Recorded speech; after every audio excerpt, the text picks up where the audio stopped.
If you're anything like me, or anything I used to be, you're a very heavy believer, or you were a heavy believer when it comes to religion. I want to have a very, I want to tell you a story, a very interesting story about how I cut ties with religion. It's not what you think, but I'm not necessarily the most religious person in the world. But today I want to explain to you why I am the way I am, and that is the scenario. Let's go. Like diamonds, I'm watching how you glow. What's up, everybody? It's your boy AJ here, coming through your TV screen, your phone screen, your laptop screen, and beyond. How you doing, mate? Hi. I love you. I just wanted to get that out of the way. I want to take you back to a very specific day. The very first day I witnessed a violent attempt or a violent attack against my mother. The very first time I've ever had to step out of what is this person and become someone very not nice. Put it that way. I'm going to take you back to a specific moment in time where there was a lot of things going on in my life, and at the time religion was supposed to be a sacred place of peace. But then the scenario I found myself in led me to ask more questions than I had answers. And ultimately, that scenario led me to step away from the religious space. Now, first of all, if you are a religious person, by all means, I have nothing. This is not that kind of video. I just want to share with you my experience as a child and why I decided at that time that my best chance of sanity, or my best chance of becoming anything other than a cruel and violent person, was if I had walked away from that space. Now, I'm going to explain the day to you as it progressed and how it escalated. So, back in Jamaica, we had neighbors.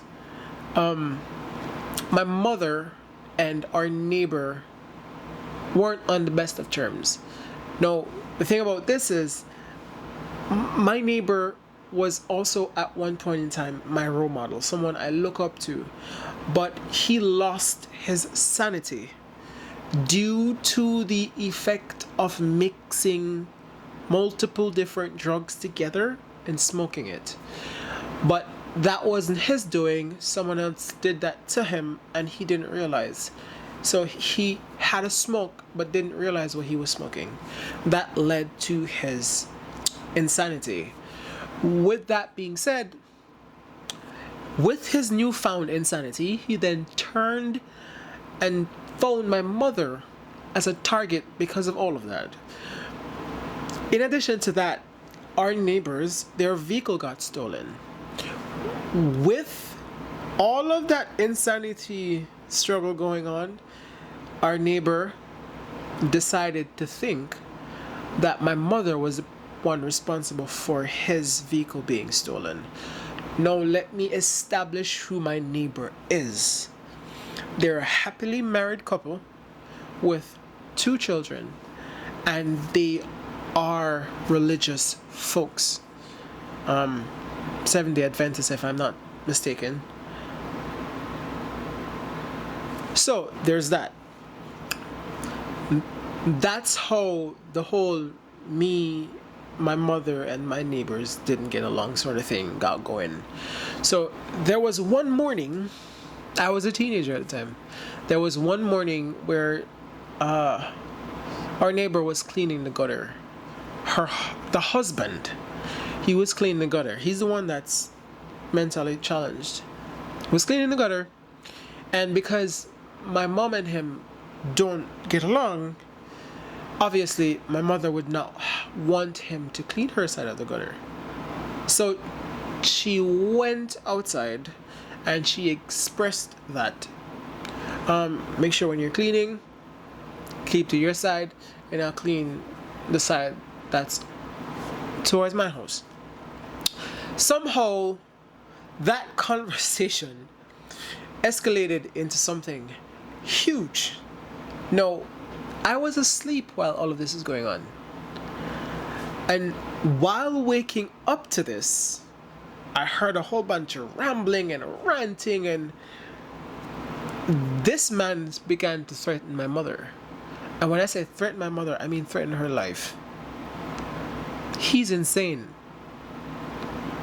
We all know how that goes in the court of law. No, this prompted me to get really concerned. This woke me up out of my sleep. The people who are supposed to be my neighbors. So I got up out of the bed. So was my brother. So did my brother. And we both ran outside trying to figure out what was going on. And when we came outside, what we saw was what led to the whole thing being crazy.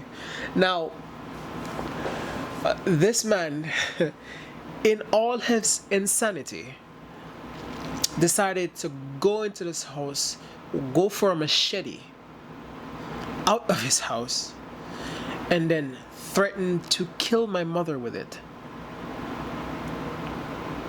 Hearing and seeing that, me and my brother then ran back in our house and we did the same thing. Now, this was a standoff. Us versus him, because he threatened to attack our mother, and obviously that wasn't going to go anywhere. But the thing about it is, we're stuck in a weird place where we actually have to keep in mind that this man is not sane. So all of this is going on, and for the first time in my life, I actually had to become someone that I never wanted to. So while all of this is going on, me and my brother, we got the weapons from out the house, and my mom had to come between us and them. And she was like, you cannot ruin your life like this. This is, even though this is a situation, let's just walk away from it. She was trying to be the bigger person, even though her life was being threatened. Now, out of all of this, the situation began to calm down, right? My mother, after we came out, the guy started to stand down, and my mother calmed the situation down. No, how is religion related to this, you ask? His wife, the man that attempted to attack and threaten my mother's life, his wife, along with his entire family, are religious. They are by the word, for the word, with the word. After the situation ended, I went to his wife and I said to her,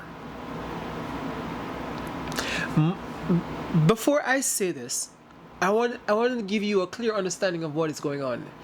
She was standing outside watching all of this unfold while it was happening. I kid you not. She was there watching it unfold while it was happening. I then walked over to her after everything calmed down, and I said to her, as a teenager, to an adult, were you really going to let your husband attack and kill my mother like that? She then turned to me and said, "Child, I have no idea what you're talking about."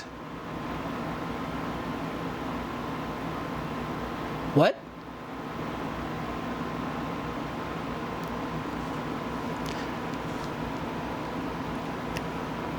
In witnessing what is an attempted killing, she stood there and pretended like she didn't see anything. Somehow, because I at the time was also in the religious space, that prompted me to think a lot of religious questions. How is it that someone that is supposed to be of the word, for the word, by the word, willing to let something so treacherous happen as if it never did? I thought religious folks are supposed to be among those folks that who stand against things like that. No, I might have been living in a third world country, and you might not have had all the resources that the first world countries have in their country today, but at the same time, for you to look at a child and an adult and pretend like you didn't just see a crime that we both witnessed. That was a moment that prompted a very long series of questions that I couldn't get answers for. Is this really what religious people are supposed to be like? Is this the type of word we're supposed to be following? Where was the big man in all of this? Where was the omnipotent himself? Watching this unfold, that I had questions on top of questions and top of questions, and for months I would go to sermons and I would ask those questions and couldn't get answers for them. Go through school, they teach you religious education, and then I would ask questions and I couldn't get answers, and it would eat at me until I just thought to myself, I don't understand the space that I'm in, so I might as well not be in it. I've come to understand that I really genuinely don't get how this space works. So rather than keep constantly feeding myself into a reality that I don't understand, my best chance and my best bet would have been to walk away from it.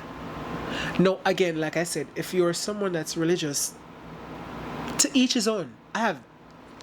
This is not the video talking you down. This is not the video telling you it's wrong or right.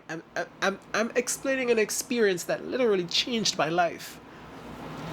I was so religious as a youngster that moment in time froze me mentally, spiritually for a long time. I never expected it. It was the first time it ever happened and I didn't know how to deal with it. I started to question everything in the religious space. Everything. Till today. So what happened out of all of this, which is the message of this video? Things are not what they seem. People are fickle. You don't know someone until you really know them. Those three things. Things are not what they seem. People are fickle. And you don't know someone until you really know them. That one specific scenario, that conversation I had with the wife after this entire debacle, really got me thinking a lot of things. And it really changed my perspective and outlook on life in general. Point blank, period. I'm not saying that needs to be the thing for you. What I'm saying is, if you're someone that is religious, approach your religion with some type of skepticism. Because not everything you learn is good to digest. Not everything you hear and see when it comes to religion is as is. Sometimes things are not what they seem, and you might end up in spaces that you never expect to be, you don't know how to get out of, nor did you want to be there. That happened to me. And boy, let me tell you, I was spiritually frozen for a very long time. I couldn't. I was just mind blown. And it's something really simple as pretending like you didn't see a crime, but that was my mother's life. How can I not be shocked at that? Your husband was attempting to attack my mother, threatened to take her life, and you pretended as if you saw nothing. How do you then go home and pray at night? How do you then go home and sleep at night as if nothing's wrong?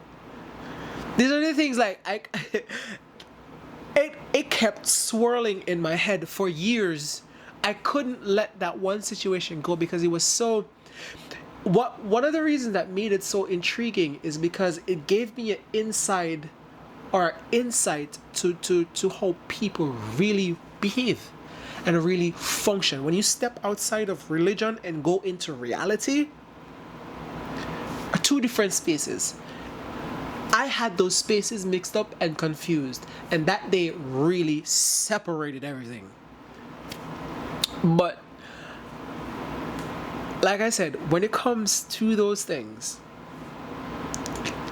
people are fickle. Things are not what they seem. Be cautious. Because you might, I hope you don't get that surprised like I did, but life works in weird ways. With that being said, with that being understood, it's your boy AJ, and I'm signing out.